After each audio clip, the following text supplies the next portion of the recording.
కొరింథీయులకు రాసిన మొదటి పత్రిక 6వ అధ్యాయము 7 నుండి 12 వచనములు.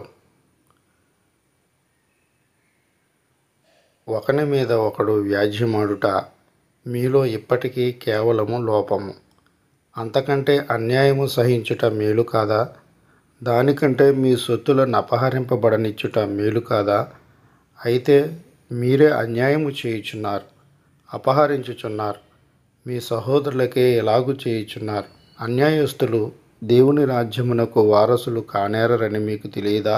మోసపోకుడి, జారులైనను, విగ్రహారాధకులైనను, వ్యభిచారులైనను, ఆడంగితనము గలవారైనను, పురుష సంయోగులైనను, దొంగలైనను, లోబులైనను, త్రాగుబోతులైనను, దోషకులైనను, దోచుకొనువారైనను దేవుని రాజ్యమునకు వారసులు కానేరరు.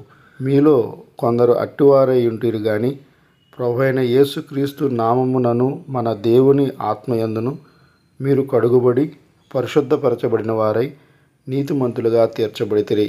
అన్నిటి యందు నాకు స్వాతంత్రము కలదు గాని అన్నీయు చేయదగినవి కావు.